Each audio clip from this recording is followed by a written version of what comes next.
taqribini anықтамастан бұрын biz o'tgan taqribimizni qaytalaylik. O'tgan taqribda biz qanday taqrib bo'ldi bizga? Organik qo'shimchalarning klassifikatsiyasi. O'sha taqribni qaytalab barısında sizlarga men siltama berdim. Leoniz Aqsh sol siltamaga kirib topshirmani tezlatib o'rnaydi.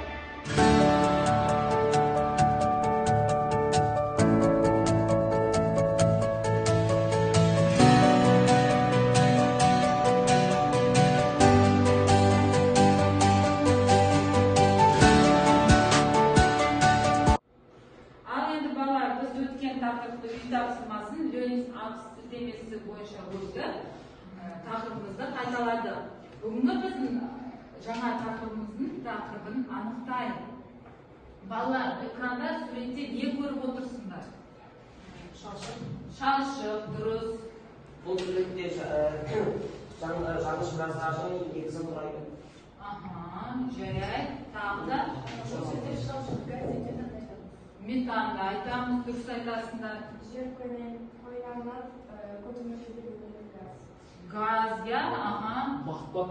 Бақпақ көріп отырмыз, дұрыс тастан. Негізі метаннан тұрады. Яғни су бетіне көпіршік көріп отыр. Яғни біздің сабағымыздың тақырыбы қандай? Алқандар, дұрыс балалар, қаныққан көмірсутектер. Енді біз тақырыбымызды анықтадық балалар. Ал енді балалар, біз бүгінгі сабағымыздың тақырыбын анықтадық, яғни қаныққан көмірсутектер, алқандар. Енді осы тақырыбымызды мақсатын анықтайық. Қалай ойлайсыздар? Қандай мақсат қоя аламыз біз? Рахмет. Бұл сабақтың мақсаты алқандардың физикалық және химиялық қасиеттерін анықтау. Яғни танысамыз, алқандардың физикалық және химиялық қасиеттеріне.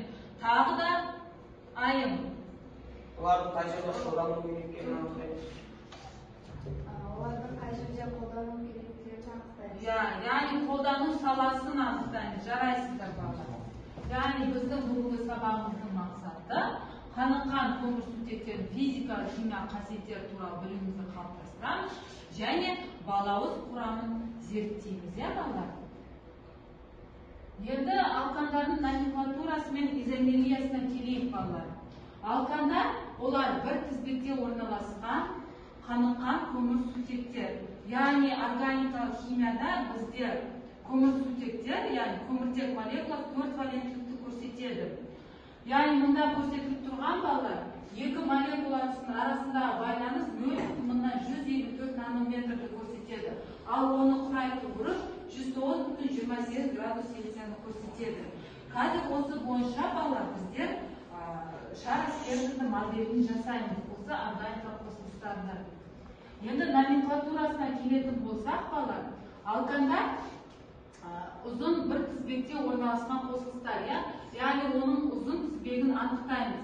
Атау кезінде бізде рационалды, тривиалды және халықаралық ипак номенклатурасы бойынша органикалық қосылыстарды атайды.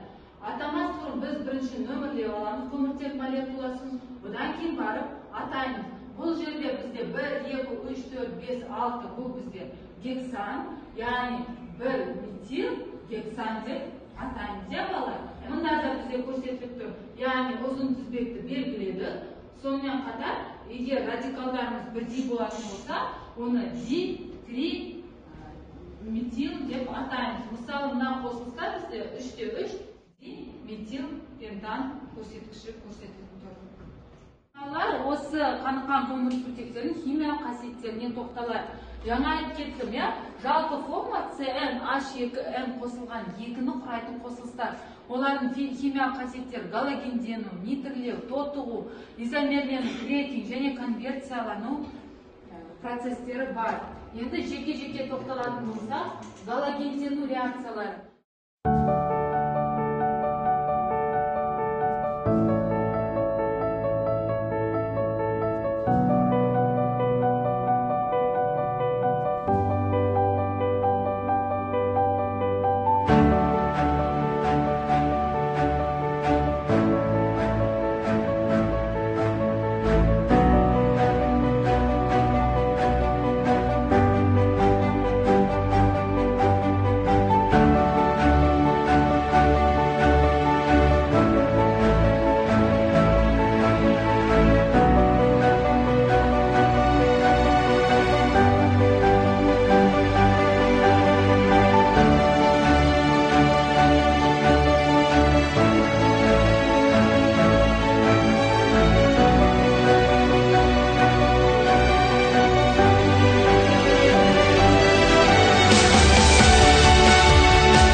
тапсырманы орындамастан бұрын топқа бөлінейік.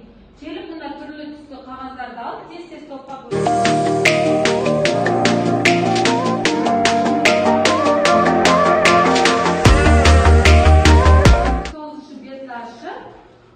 Қаныққан көмірсутектерді сары стерженьнің модельдерін жасайды. Жұмыспен танысып. Ал топ-топпен қосылып, шара стерженьнің моделін жасап, не себептен сондай модель шықты, соны айқындап берді.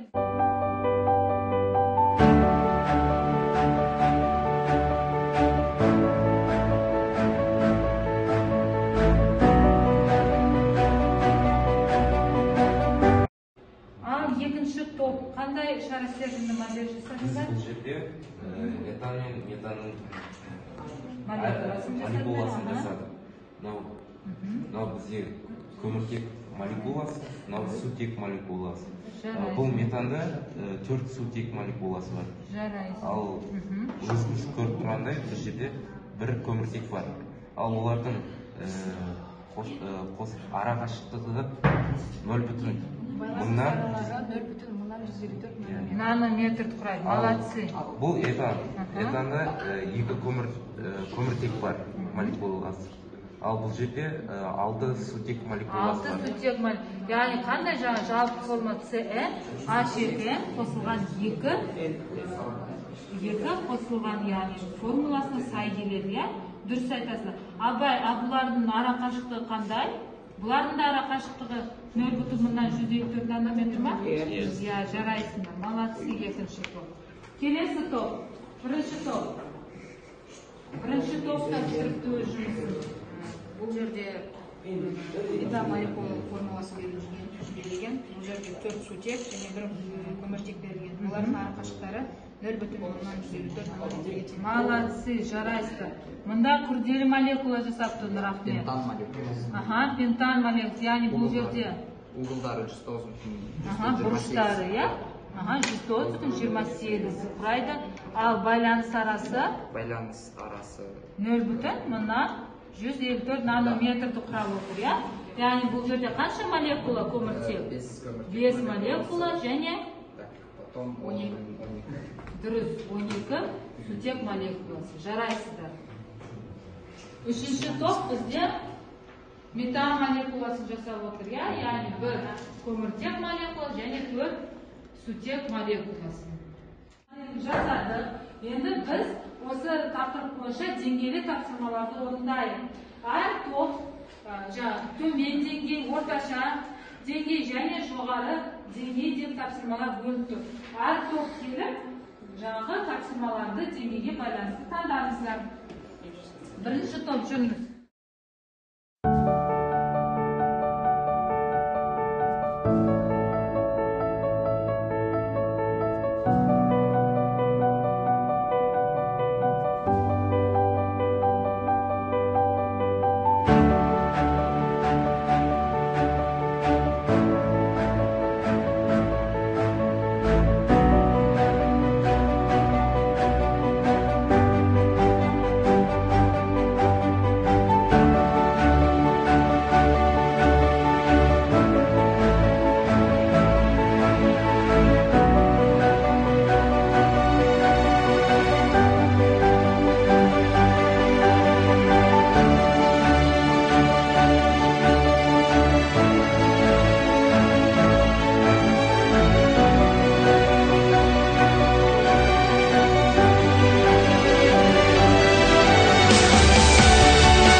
молекулалары бар. Енді соны тәжірибе жүзінде дәлелдейік. Колледждің зертханасына жүріңіздер. Балалар, бүгінгі біздің тәжірибе жұмыс балауыз құрамын зерттеу. Яғни пробиркамызға балауыздың соны қазір спирт шарына қыздырып, нақ қабырғасында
бар, молодец, сутек молекуласы бар. Ал жаңағы кальций ашын қосқан кезде біз тұнба пайда болды. Одан кейін көпіршіктер пайда болды. Көпіршік дегеніміз не? Газ бар. Яғни бұның құрамында су мен көміртек молекуласы бар. Яғни барып қазір қорытындымызды жазамыз балалар. Құрметті студенттер, бүгінгі біздің сабағымызды біз өзіміз бағаладық, кері байланыс тапсырмаға алынып отырды, деңгейлік тапсырмалар жүргізілді. Енді балалар мына жүзім шоғырын көріп отырсыздар экранда. Жүзім шоғырында алқандар деген сөз тұр. Яғни алқандар дегенде сабақты қорытындылар. Біз бүгін не білдік алқандар жайлы? Алгандар Метан газын білдік, иә? Жану реакциясын білдік, иә? Жану реакциясы арқылы қоршаған ортаға зиянын, иә? Сосын қолдану. Молодец, изомерный реакция. Галогенный реакциясы. Тез оталғыштар, иә? Бояуда қолданғаны, хорошо. Дәрі-дәрмектерде жарайсыздар балалар. Бүгін біз қаныққан көмірсутектерді толығымен біліп шықтық. Бүгінгі сіздердің сабақта өте белсенді қатыстыңыздар. Сондықтан балалар, мен сіздерді бағалаймын, иә бүгін? Енді мына чек-лист бойынша балалар, мен мысалы Алинова қаныққан көмірсутектердің жаңағы төмен деңгей бойынша жақсы көрсеткіш көрсетті. Плюс қоямын. Осы тапсырмаларды орындадыңызда орташа деңгей бойынша.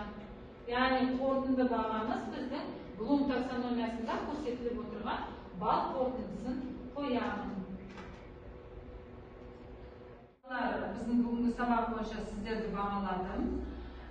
Үй тапсырмасына қанықпаған көмірсутектерді оқып келесіздер.